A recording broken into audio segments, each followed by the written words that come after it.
Hello, friends. Today we are going to study Thou Art Indeed Just Lord If I Content, a poem by G.M. Hopkins. In this video, we will understand the summary of the poem, explanation, which will be line by line in both the languages Hindi and English, and we will also learn how to write reference to context in exams. Let us start with a brief introduction of the poet. Gerard Manley Hopkins was born in 1844 and he died in 1889 in Dublin. He was an English poet and a Jesuit priest. Jesuit Christianity का ही एक sect है. Basically इन लोगों को school of Jesus से connect किया जाता है. Hopkins was a Victorian poet, जिसका मतलब है कि उन्होंने जिस एज में लिखा था वो एज थी Victorian age.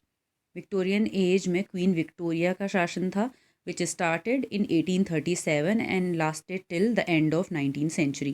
Hopkins was an innovator and he innovated so many things, so many new concepts like inscape, instress. इन दोनों कॉन्सेप्ट्स को मैं यहाँ पे एक्सप्लेन नहीं करूँगी. I would have to make a separate video for that, क्योंकि बहुत ही थोड़ा लेंदी हो जाएगा वीडियो इस वजह से. He also innovated sprung rhythm and curtal sonnet. Sonnet आप सभी को पता है कि 14 लाइन की पोएम होती है. कर्टल सोनेट 10.5 लाइन का होता है, जो कि हॉपकिंस ने इन्वेंट किया था. हॉपकिंस जब भी अपनी लाइफ टाइम में उन्होंने जितनी भी पोएम्स प्रोड्यूस की थी, आधे से ज़्यादा तो उन्होंने जला दी थी. और उनको जितना भी फेम मिला है उनकी डेथ के बाद मिला है, क्योंकि उन्होंने अपनी लाइफ टाइम में एक भी पोएम को पब्लिश नहीं करवाया था. So his poems actually became famous in 20th century when one of his friends published his poems. His widely read poems are these like Pied Beauty, Thou Art Indeed Just Lord If I Content. ये दोनों तो आपके course में ही हैं. इसके अलावा विंडोवर and rack of डूशलैंड, ये दोनों भी बहुत ही इंपॉर्टेंट पोएम्स हैं एंड इनकी थीम भी रिलीजियस है. Hopkins was a religious poet because he was a priest. तो उनकी जितनी भी पोएम्स थी वो सभी रिलीजियस थीम के आसपास ही घूमती थी. Now moving on to the text of the poem. This is a 14 lines poem, a sonnet. The title of the poem is Thou art indeed just, Lord, if I content. Thou means you, art means are, indeed means surely, just means a person who is fair to everyone, जो सबके लिए बराबर behave करता है. Lord means he is referring here to God. If I contend means if I quarrel with you.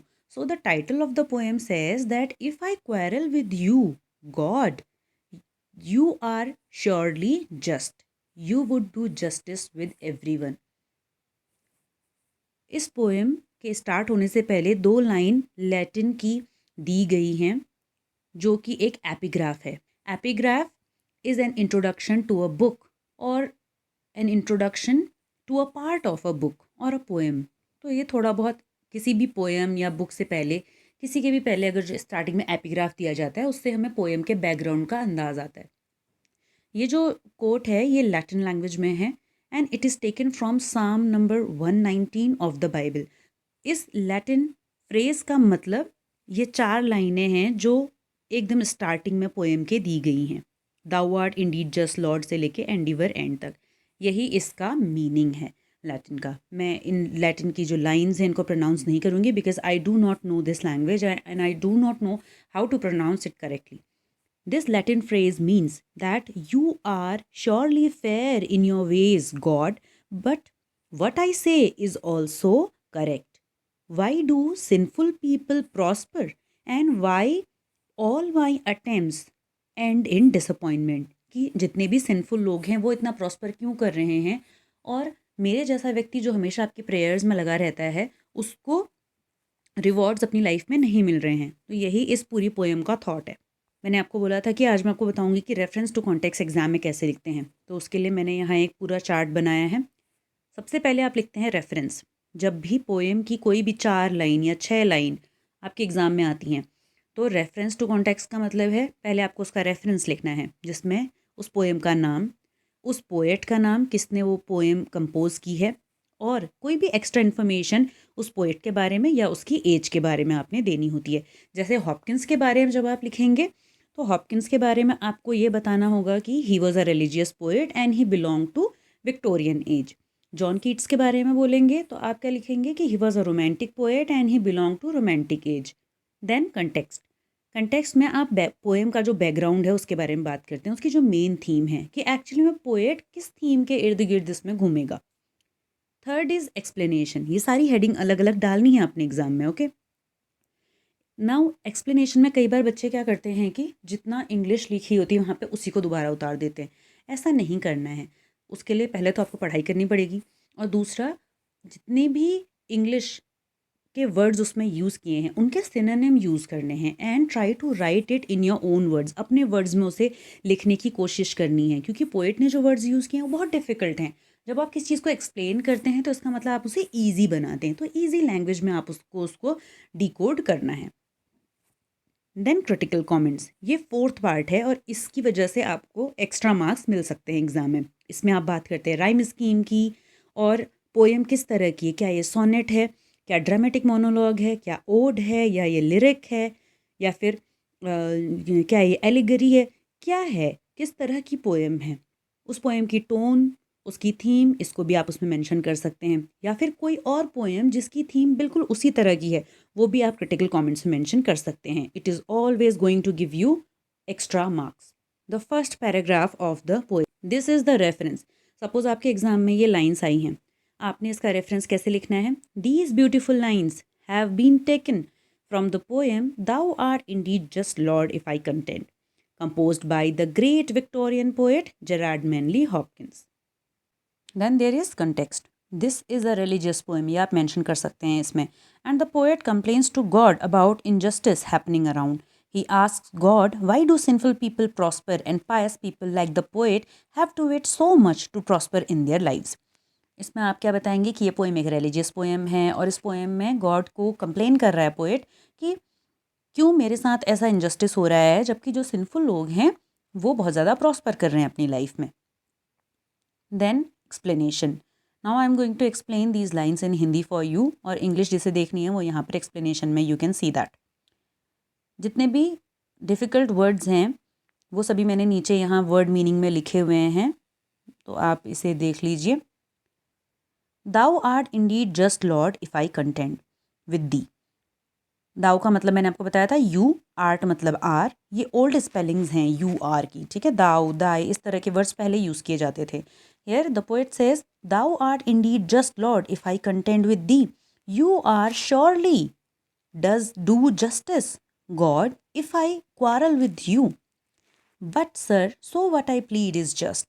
But he says but sir, sir किसको बोल रहा है? गॉड को बोल रहा है, which is not very reverential, बहुत रिस्पेक्टफुल नहीं हो रहा है यहाँ पे पोएट भगवान के लिए, और वो बोल रहा है कि sir what you do is just, वो क्या है, बहुत ज़्यादा फुल ऑफ जस्टिस है। Whatever you do is very fair to everyone, but what I say is also fair, what I say is also just. जो मैं कह रहा हूँ, मेरी प्रार्थना भी क्या है, जस्ट है, क्योंकि why do sinners ways prosper, ऐसे लोग जो बहुत ज़्यादा पापी हैं वो लोग प्रॉस्पर कर रहे हैं। And why must disappointment all I endeavour, and endeavour means attempts, कि मैं जितना भी ट्राई कर रहा हूँ अपने गोल को अकम्प्लिश करने का अपनी लाइफ में, तो मैं इतना ज़्यादा फेल क्यों हो रहा हूँ। I have already told you कि Hopkins was very much passionate about writing poetry, और उनकी पोइट्री की जितनी भी थीम्स होती थी वो सभी रिलीजन के ही आसपास घूमती थी। इस पोएम में भी वो बोल रहे हैं कि भगवान मुझे क्यों मेरे एंडिवर्स में फ़ेल कर रहे हैं, जबकि मैं बहुत अच्छी पोएम्स लिखना चाहता हूँ। तो जितने भी मेरे एंडिवर्स हैं, जितने भी मेरे अटेम्प्ट्स हैं, जितने भी मेरे ट्रायल्स हैं अच्छी पोएम लिखने के, वो मैं क्यों अचीव नहीं कर पा रहा हूँ। Wert thou my enemy, O thou my friend? How wouldst thou worse, I wonder, than thou dost defeat thwart me? Oh, the sorts and thralls of lust do in spare hours more thrive than that I spend. So here, were thou my enemy? Were you my enemy? And then, okay, first we will look at the difficult words here. क्योंकि यहाँ पे थोड़ा सा meaning आपको समझाना है मुझे। थ्वार्ट का मतलब होता है जब हम किसी को कोई चीज़ अकॉम्प्लिश करने से रोकते हैं, और सॉर्ट्स और थ्रॉल्स ऑफ लस्ट का मतलब है, सॉर्ट्स मतलब ड्रंकर्स, जो लोग बहुत ज़्यादा ड्रिंक करते हैं, और थ्रॉल्स ऑफ लस्ट मतलब सर्वेंट्स ऑफ लस्ट, जो कि लस्ट की ग्रिप में एकदम जकड़े हुए हैं। So this will be reference for these 4 lines, कि दीज ब्यूटिफुल लाइन्स या दीज रिलीजियस लाइन्स या these lines have been taken from the poem Thou art indeed just Lord if I content, और composed by, यही लिखेंगे आप। context, वैसा ही same हो जाएगा। आप चाहो तो थोड़ा सा और ऐड कर सकते हो कि the poet is asking God that why sinful people are prospering so much and I am not getting anything. Just background बताना है और कुछ नहीं। Then he says here, he says were you my enemy, are you my enemy और you are my friend. तो भगवान से पूछ रहा है कि क्या आप मेरे एनिमी हो या आप मेरे फ्रेंड हो। How would is thou worse, I don't know कि आप दोनों में से क्या ज़्यादा बुरे हो, क्योंकि अगर आप मेरे फ्रेंड हो तो आप क्या कर रहे हो, you are trying to defeat me, you are trying to thwart me, you are trying to stop me from accomplishing my goal, कि आप मुझे मेरा गोल अकॉम्प्लिश करने से रोक रहे हो मेरे फ्रेंड होते हुए भी। तो अगर आप मेरे दुश्मन होते तो आप कितना ज़्यादा बुरा मेरे लिए कर सकते थे। Oh, the swords and thralls of lust do in spare hours more thrive. Thrive मतलब होता है ग्रो करना, कि इवन जो सॉर्ट्स हैं, the drunkards and the lustful people who are engaged in several lustful activities, जो इस तरह की लस्टफुल एक्टिविटीज़ में लिप्त हैं, वो लोग भी मुझसे ज़्यादा थ्राइव कर रहे हैं, मुझसे ज़्यादा ग्रो कर रहे हैं। Then I that spent sir life upon thy cause.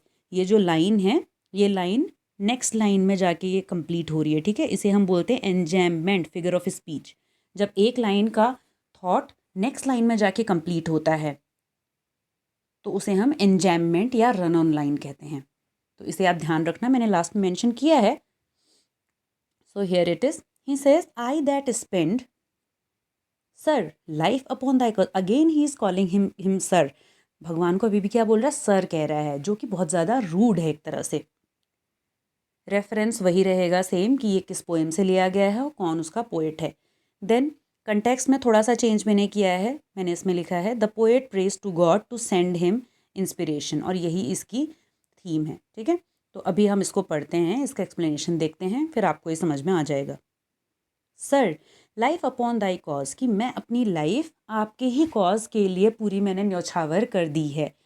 किसका कॉज, भगवान का कॉज। भगवान का कॉज क्या था कि इस धरती में से पाप पूरा हट जाए। It is said in Bible that Jesus Christ was born to take away all the sins of mankind. So he died for mankind. He redeemed mankind of its sins. तो वही चीज़ हॉपकिंस भी कर रहा है बाय बिकमिंग अ प्रीस्ट, और उन्होंने बहुत ज़्यादा लोगों की हेल्प की। बट ही सेज सी एक कॉन्वर्जेशनल इसकी टोन है। He says banks and brakes now leaved how thick. Bank मतलब रिवर बैंक, नदी का किनारा। ब्रेक्स मतलब होता है बुश। ब्रेक बहुत सारे इसके मीनिंग होते हैं, उनमें से एक मीनिंग होता है जो बुशेस नदी के किनारे किनारे उग जाती हैं। तो वो बोल रहा है कि bank see look at these banks and brakes now leaved how thick, कि इवन जो ये जो खरपतवार जैसी जो बिल्कुल ही बेकार सी झाड़ियाँ हैं, ये भी कितने अच्छे से फल फूल रही हैं। Leaved how thick, see how full of leaves they are, कितनी ज़्यादा पत्तियाँ उन पे आई हुई हैं।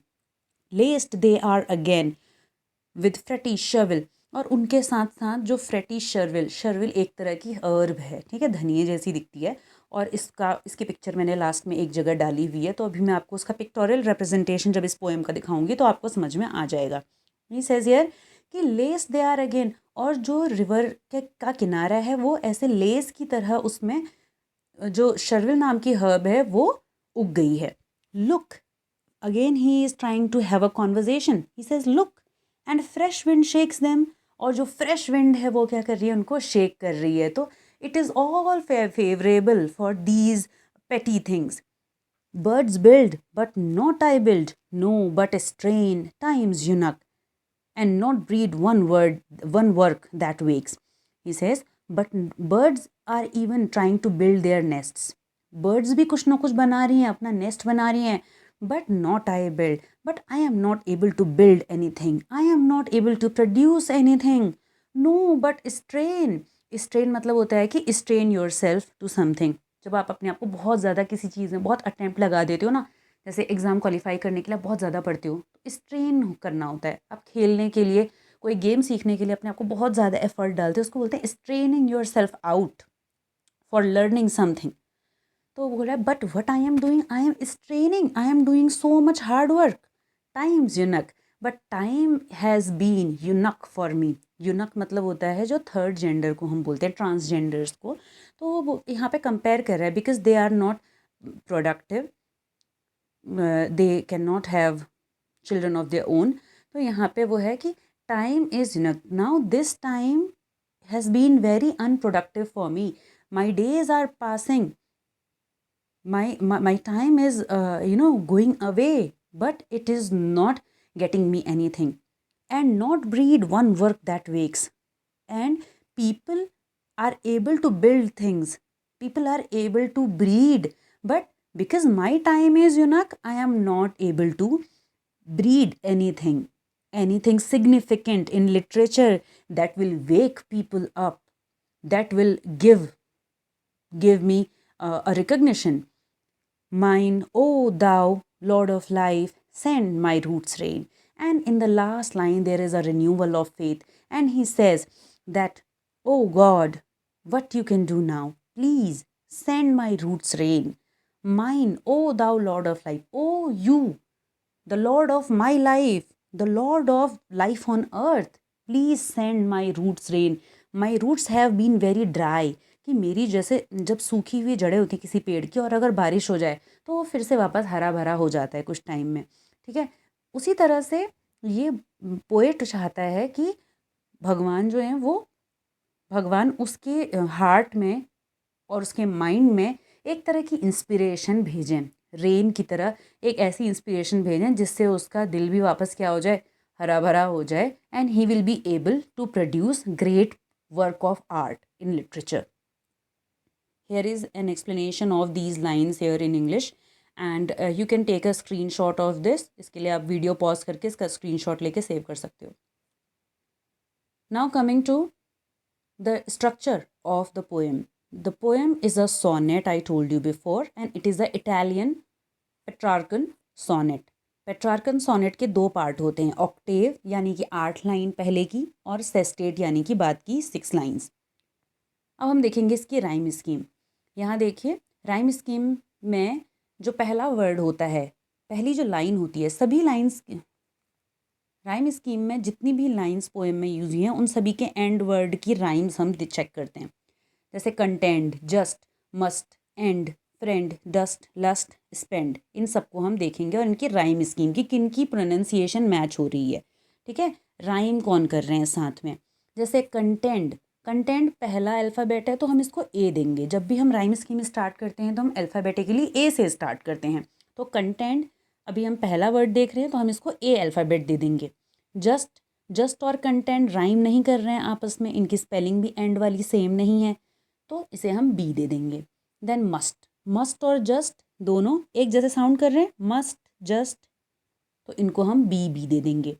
एंड, एंड और कंटेंड, एंड का वर्ड देखना है, एंड की स्पेलिंग देखनी है, स्पेलिंग या प्रोनाउंसिएशन में से कुछ ना कुछ मैच होना चाहिए, ओके।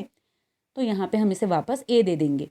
हमें ऊपर भी चेक करना है कि क्या इसकी प्रोनाउंसिएशन, क्या इसकी राइम किसी और से मैच कर रही है, ठीक है। तो इसकी राइम स्कीम क्या होगी, A B B A. Then O thou my friend, friend और एंड मैच कर रहा है तो हम इसको ए दे देंगे। डस्ट, लस्ट, बी बी दे देंगे। स्पेंड और फ्रेंड मैच कर रहा है तो इसे ए दे देंगे।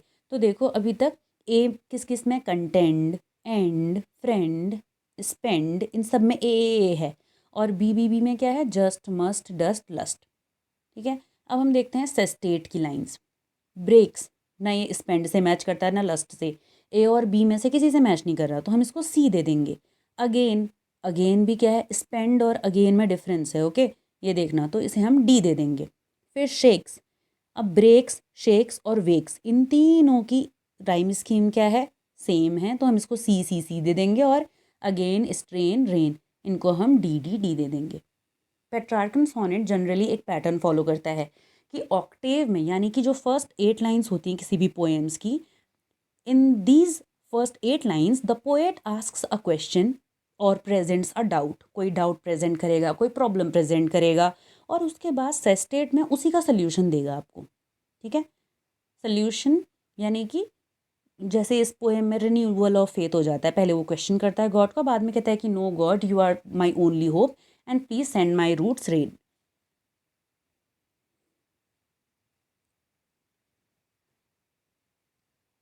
See, there is Jesus Christ and there is G.M. Hopkins. So G.M. Hopkins is trying to complain to God that the drunkards and sinful people are getting prosperous. Even the Sherville banks में ही खूब सारे झाड़ियाँ फूल पत्ते अपने आप उग जाते हैं, and even the wind is shaking them but it is not having any effect upon them.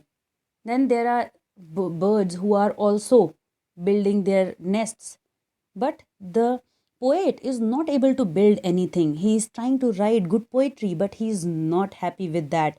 And then in the end he says that please God send my roots rain so that I can also flourish, I can also grow, I can also achieve my goal in life. I hope the meaning of the poem is clear to you now. अब हमने 3 parts तो पढ़ लिए. हमने reference पढ़ लिया, context कैसे लिखना है वही मैंने आपको सबका इंडिविजुअल अलग अलग बता दिया है सारे पैराग्राफ्स का, और एक्सप्लेनेशन भी हमने डिस्कस कर लिया है. Now coming to critical comments. Critical comments में हम राइम, स्ट्रक्चर, टोन के बारे में बात करेंगे. सबसे पहले आप क्या लिखेंगे कि that this poem is a sonnet. A sonnet is of 14 lines. ये 14 लाइन का सोनेट है. इटालियन सोनेट है, जिसको हम पेट्रार्कन सोनेट भी कहते हैं. अब इसकी राइम स्कीम है ABBA CD. थीम इस पोएम की है religious, and the tone is also religious, complaining sometimes he is grumbling, and renewal of faith. Poem is full of rhythmic diction. जो choice of words है Hopkins की वो बहुत different है, और इसीलिए उन्हें बहुत ही the most original Victorian poet भी कहा जाता है. Now figures of speech है इसमें मेटाफर, टाइम्स यूनक, क्योंकि टाइम को उसने यूनक से कंपेयर किया है, because both of these have been very unproductive for the poet. Enjoyment, मैंने आपको बताया था कि अगर कोई भी लाइन जा कर के दूसरी लाइन में ख़त्म होती है, उसका मीनिंग दूसरी लाइन में कंप्लीट होता है, उसे हम एंजॉयमेंट कहते हैं. And it is there in every other line. हर दूसरी लाइन में आपको एंजॉयमेंट ही मिलेगा इस पोएम में. था लैटिन एपिग्राफ, साम नंबर 119 से लिया गया है, जो कि सेंट जेरोम का एक ट्रांसलेशन था लैटिन लैंग्वेज में बाइबल का, तो उसमें से लिया गया है. It explains that God is fair to everyone, but why is it that the wicked people prosper? On his blindness में भी poet कहता है, मिल्टन कहता है गॉड से, that now that you have taken away my light, you have taken away the light of my eyes, because he became blind at the age of 44.